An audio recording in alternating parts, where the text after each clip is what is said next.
está no ar mais uma vez o Fala Cinecoff podcast dessa semana e nós vamos falar hoje sobre inteligência artificial, Luciano. E também de uma forma diferente. Hoje nós não estamos com um entrevistado aqui no estúdio e ele vai falar com a gente de forma online e virtual, direto de Curitiba.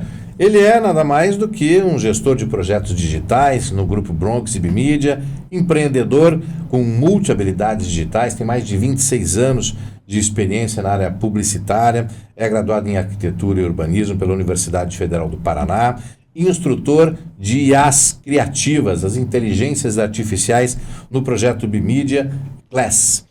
E a gente vai conversar então com o professor, e é um prazer recebê-lo, professor, conversar de forma virtual sobre esse assunto que está na moda, digamos assim, e está transformando muita coisa na vida das pessoas, né? Tanto profissionais quanto pessoais. Obrigado pela participação, professor Cláudio Soares.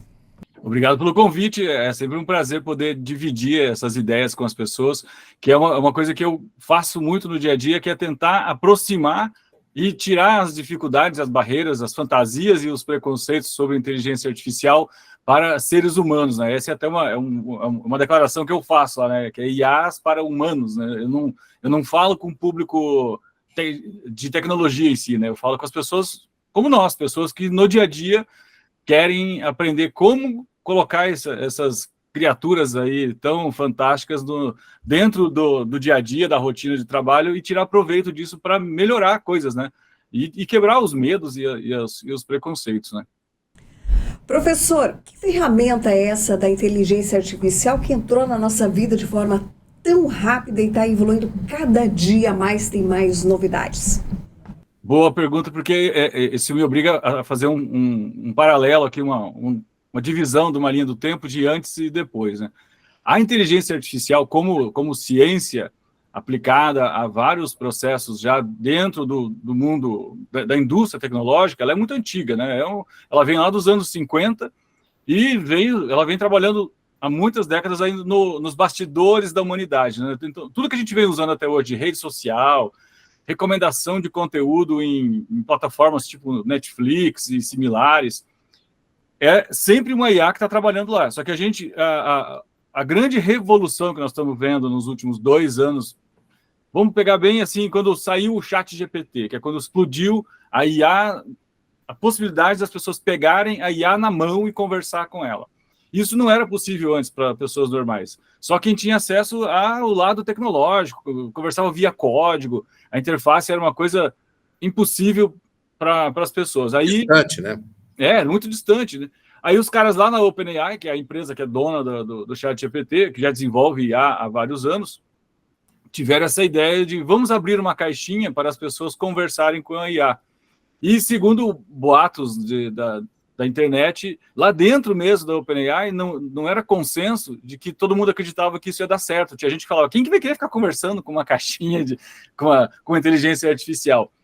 Só que as pessoas, quando começaram a conversar com a IA e começaram a obter respostas como se fosse uma outra pessoa do outro lado conversando com ela, as pessoas começaram a descobrir um novo universo de possibilidades. Então, peraí, então eu peço coisas e eu recebo coisas de volta, e isso se alastrou rapidamente, né, primeiro aquela a camada nerd da sociedade, né, que é mais mergulhada nessas coisas, só que isso começou a entrar no dia a dia de todas as áreas. Então, inclusive pessoas começaram a usar o ChatGPT escondido dos seus chefes, por uma questão de mudança cultural, né? Mudança cultural que nós estamos passando ainda, né? As empresas estão começando a enxergar que isso é um aliado, não é um inimigo, né?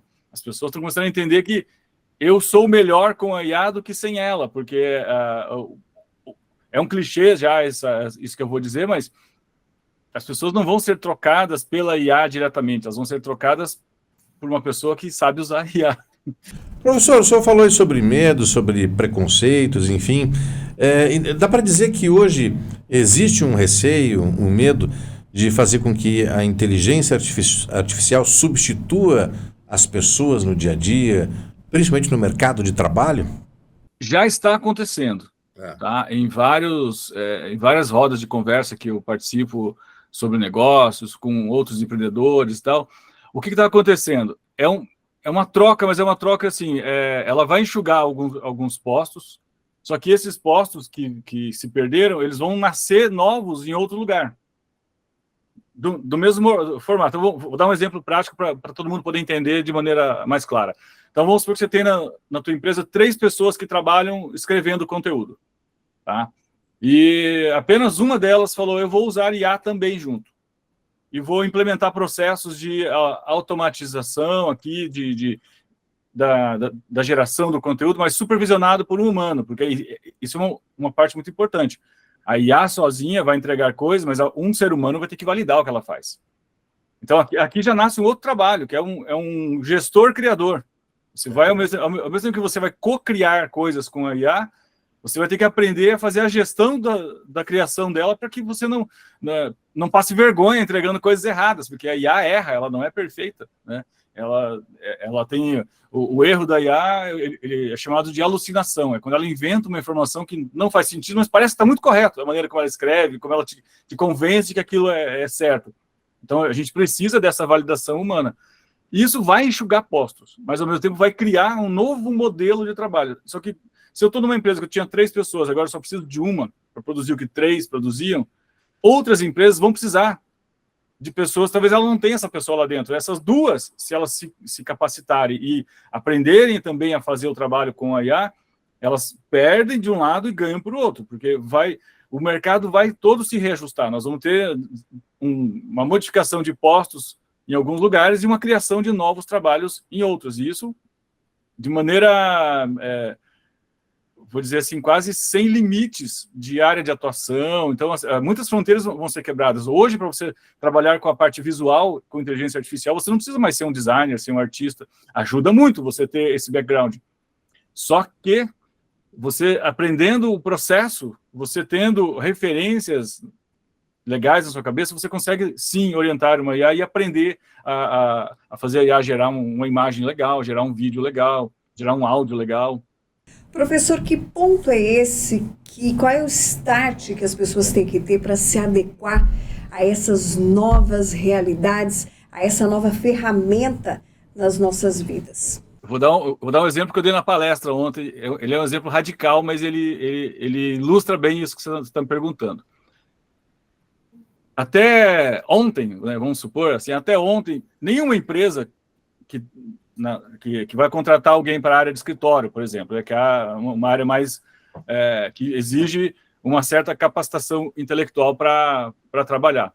Nenhuma empresa, até ontem, contrataria alguém que não tivesse declarado no seu currículo que sabe mexer no Office, por exemplo. Isso vai acontecer com a IA.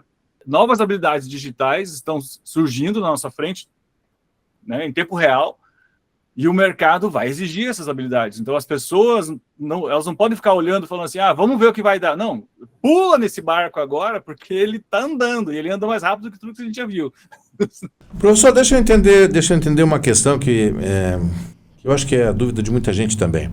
Essa inteligência artificial, como é que funciona? Como é que é essa funcionalidade? Ela se autoabastece de informações, de conhecimentos, e aí ela fica cada vez mais pronta, preparada para futuras respostas? Como é que funciona tudo isso? Vou pegar um exemplo de um modelo, né, de IA, que é o mais conhecido, que é o ChatGPT, na versão atual, mais recente dele, que é o ChatGPT 4o. Ou é de omnicanal, que ele é omnimodal, né, o ChatGPT 4, ele era multimodal. O que quer dizer uma inteligência artificial que ela é multimodal? Ela consegue atuar em texto, atuar em imagem, atuar em áudio, né, nos ouvindo, né, ainda não gerando um áudio de volta, mas interpretando o que a gente fala, e gerar imagens. Ela consegue ver e também te entregar imagens. A parte de texto, ela foi treinada num volume de dados, supondo assim que ela leu a internet inteira, consumiu todas as informações que a humanidade produziu na nossa história, e ela tem isso dentro do cérebro dela. A parte de imagens é a mesma coisa, ela foi treinada com volume de imagens e ela vai melhorando a maneira como ela acerta, porque a gente vai dando feedback para ela durante o processo. Esse feedback não altera a informação que ela tem na cabeça dela. mas altera a maneira como ela vai usar essa informação na progressão que você vai fazendo com ela no dia a dia. Então, não sei se ficou claro, assim, ela aprende, mas ela não modifica o que ela já sabe. Entendi. Ela aprende a usar melhor o que ela já sabe. Ela vai se atualizando, então. Ela vai se atualizando, mas não a informação que ela tem na base. Ela vai atualizando a maneira como ela vai te entregar melhor aquela informação dali para frente. Entendi.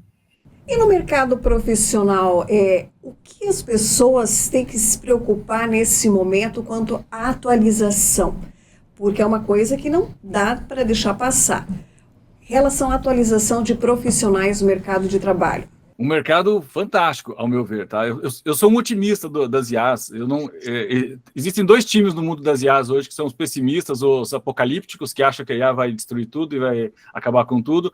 E eu sou do time dos otimistas, porque quanto mais eu uso as IAs das minhas coisas no dia a dia, quanto mais eu ensino as pessoas a usarem, eu vejo como elas vão evoluindo e colhendo coisas positivas no seu dia a dia, mais eu enxergo que só vamos ter um aumento de novos trabalhos, novas profissões vão surgir, já estão surgindo, né? Uma que eu citei aqui, que ela nem é oficial, mas é um gestor de IA. As empresas vão precisar, e já tem empresas contratando, uma espécie de um generalista de IAs. Alguém que consegue ter uma visão ampla de várias ferramentas e consegue pensar e ajudar a empresa a como é que eu vou integrando isso no meu dia a dia, né? Ontem até eu dei um exemplo mais didático para as pessoas pensarem como é que elas vão começar a integrar a IA na sua profissão, no seu negócio. Tem uma coisa que a gente chama no marketing que é o funil de vendas. É um funil de basicamente ele tem 3 passos, né? Mais ou menos assim, um triângulo apontando para baixo, onde na parte de cima desse triângulo está o que você precisa conhecer. Então, transportando isso para o mundo da IA, esse funil funciona assim, a boca do funil, você tem que conhecer de maneira genérica o que está no mercado hoje. Conhecer não tem jeito, você tem que ir atrás, você tem que se atualizar, ver as notícias, buscar notícias fora, entender o que está acontecendo. Aí você vai elencar as possibilidades, aí você começa a ver o que faz sentido para mim, como profissional, para minha empresa. Aí você começa a escolher, eu vou adotar o ChatGPT, mas eu vi que tem uma outra IA ali de imagem que é legal também. Tem uma IA que faz vídeo, uma que faz voz. Eu vou ver o que eu consigo trabalhar com essas 4 aqui. Eu chamo isso de fluxo de IAs, né? Você monta um fluxo e começa a usar. Usar é muito importante, as pessoas ficam olhando e tentando esperar o melhor momento para aprender. Não, você só aprende usando. Não tem outro jeito, você tem que pegar, criar conta, é tudo de graça, a barreira de acesso, aí isso é muito importante a gente frisar. A barreira de acesso hoje para essas tecnologias fantásticas, elas são beirando a zero. Tem ferramentas que não tem nem custo para você criar a conta. O próprio ChatGPT, você não tem acesso a tudo no grátis dele, mas você tem acesso ao suficiente para você sair do zero e ir para um patamar que você já está acima da maioria. Isso é muito importante, porque o que eu percebo quando a gente vai em evento e sempre faz aquela enquetezinha de levanta a mão quem já usa, quem já... Ainda ontem no evento tinha gente que nunca usou nada.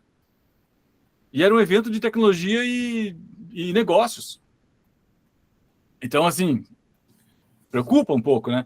Porque a velocidade que as coisas estão andando é muito maior do que o que a gente viu até hoje. Pensa em tudo que a gente viu de evolução, de internet, ferramentas, tecnologias em geral, digitais, elas têm uma rampa suave de evolução. Elas continuam evoluindo, vão evoluindo. Só que no mundo da IA, o negócio faz assim, do dia para a noite.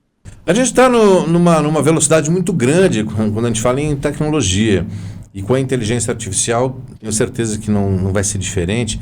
E a gente nem sabe, na verdade, professor, como é que as coisas vão acontecer ali, logo ali. Eu não estou nem falando de anos, meses. É logo ali que a gente não sabe nem, pode ser amanhã, pode ser a semana que vem. Tem uma outra ferramenta, algo diferenciado, com certeza isso vai acontecer. Mas que expectativa é essa de futuro com as inteligências artificiais? Se a gente olhar que hoje já tem IA disponível no seu celular, em qualquer coisa que você vai mexer, você pode você mesmo instalar. As empresas, a Apple está integrando a IA no seu sistema operacional do celular. O Android já está dando a opção para você substituir a antiga assistente do Google pelo Gemini. Então, hoje, a minha assistente do meu celular não é mais aquela antiga, que não fazia muita coisa direito. Agora é o Gemini, eu converso com o Gemini. E ele me responde em áudio, eu perguntando coisas para ele. Então, hoje já está assim, né, com essa disponibilidade. A tendência é que isso, como não tem freio, ele só vai entrar cada vez mais em todas as áreas que você possa imaginar. Então, todas as ferramentas que você tiver contato, um editor de texto. O editor de texto vai ter uma IA integrada ali, atuando com você como um copiloto, né? Essa visão da IA como copiloto, eu acho que ela vai ser a mais abrangente. E tem uma verdade que não dá para a gente fingir que não existe, que é tudo que puder ser automatizado, vai ser. Então, assim, a gente precisa se preparar para que o trabalho não automatizado ou a coordenação do trabalho automatizado seja feita por nós, para que a gente, como pessoa, como profissional, em qualquer área, a gente não perca relevância e não perca o nosso espaço, porque o nosso espaço vai ser perdido por uma pessoa que sabe fazer, que sabe trabalhar junto com a IA. Tá, professor, justamente nesse sentido, qual é o ponto falho da inteligência artificial? Onde realmente o ser humano não será afetado com a questão das IAs? Em se tratando de inteligência artificial, é muito difícil você afirmar coisas assim, categoricamente, que ela não vai fazer, tá? Porque quando você pensa o que ela já não fazia, o que ela está fazendo, assusta, né? Você pensa, pô, a discussão agora é sobre a inteligência artificial geral, né? Que é uma inteligência artificial que se igualaria ao cérebro humano, que ela poderia conceber coisas da mesma maneira que o ser humano concebe. Uns cientistas dizem que isso está muito longe, outros falam que vai ser em 2025, outros falam que vai ser em 2030. E quando chegar esse momento, e ela puder fazer tudo que a gente faz, onde que a gente fica nessa história, né?